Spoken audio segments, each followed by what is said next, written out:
Hello students. आज का हमारे वीडियो का टॉपिक का नाम है स्ट्रक्चर ऑफ ग्रिग्नार्ड रिएजेंट और ये बीएससी फाइनल ईयर के स्टूडेंट्स के लिए बहुत ही इंपॉर्टेंट टॉपिक है, बहुत ही वाइटल टॉपिक है।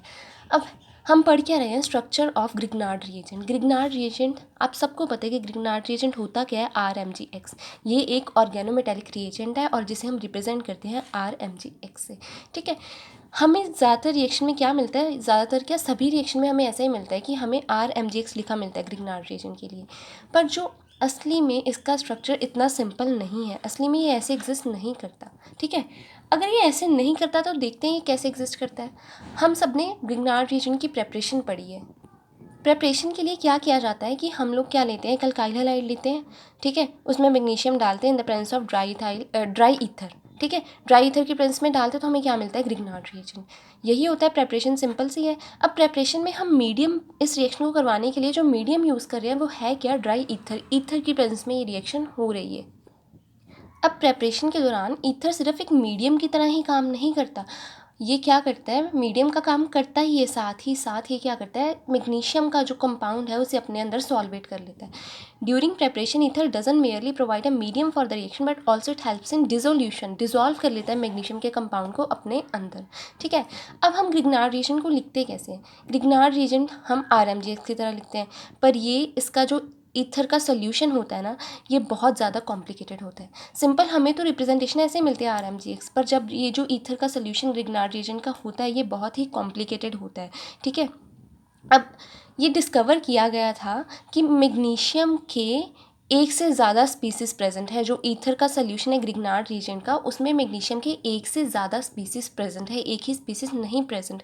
ये कैसे होता है, इसमें होता क्या है, जो हमारा ग्रिग्नार्ड रिएजेंट है ना ईथर के सोल्यूशन में, उसमें क्या होता है, रीडिस्ट्रीब्यूशन हो जाती है, सब्स्टिट्यूएंट्स की रीडिस्ट्रीब्यूशन हो जाती है और ये सारे के सारे जो कंपाउंड्स हैं, एक से ज़्यादा जो कंपाउंड बनते हैं वो सब एक दूसरे के साथ इक्विलिब्रियम में रहते हैं। देखते हैं कैसे। अब हमारे पास है RMgX ग्रिग्नार्ड रिएजेंट। ईथर के सोल्यूशन में आपको पता है मैग्नीशियम पे पार्शियल पॉजिटिव चार्ज होता है और इस पे होता है पार्शियल नेगेटिव चार्ज। R और Mg का बॉन्ड होता है कोवेलेंट, Mg और X का बॉन्ड होता है आयनिक। इस पे नेगेटिव चार्ज होता है X पे, इन दोनों पे पार्शियल नेगेटिव होता है और मैग्नीशियम पे पार्शियल पॉजिटिव होता है और मैग्नीशियम की वैलेंसी होती है 2 पॉजिटिव। अब ग्रिग्नार्ड रिएजेंट में है क्या, एक साइड पे हमारे पास कोई भी अल्काइल ग्रुप या अराइल ग्रुप लगा है और दूसरी साइड पे हमारे पास हलाइड है। ठीक है, अब ऐसा भी तो हो सकता है कि मैग्नीशियम के दोनों तरफ हमारे पास R ग्रुप हो।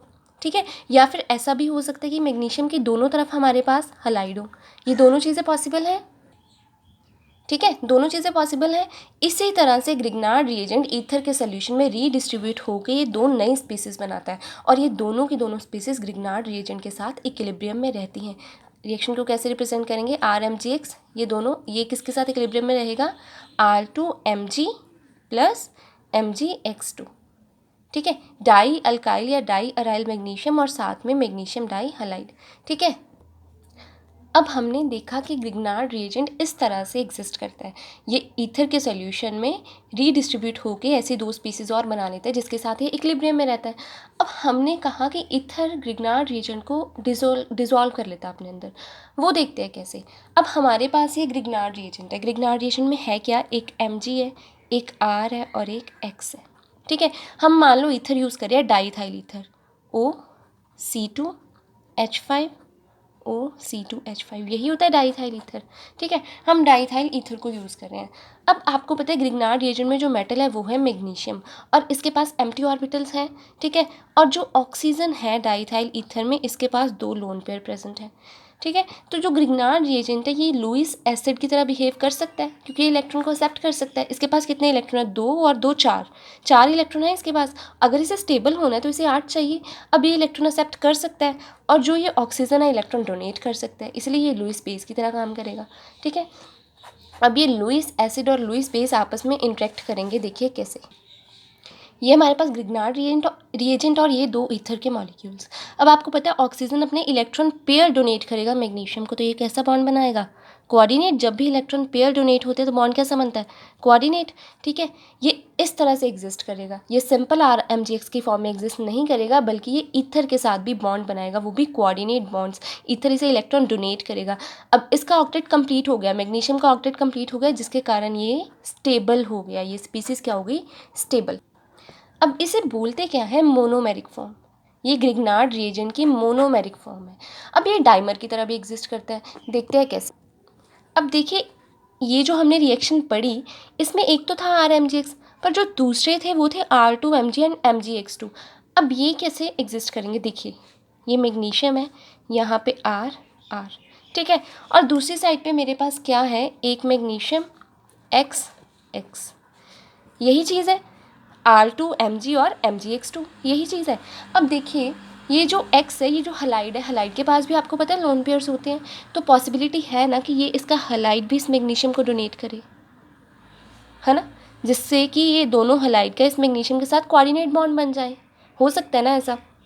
और दूसरी तरफ इस मैग्नीशियम को स्टेबल करने के लिए कौन आएगा, इसे तो इस X ने स्टेबल कर दिया, पर दूसरे को स्टेबल करने के लिए कौन आएगा, हमारा ईथर, ठीक है। अब ईथर आएगा तो ईथर आएगा, ईथर कैसे आएगा, ऑक्सीजन इसे डोनेट करेगा, कोऑर्डिनेट बॉन्ड बनाएगा, दूसरा ऑक्सीजन भी डोनेट करके कोऑर्डिनेट।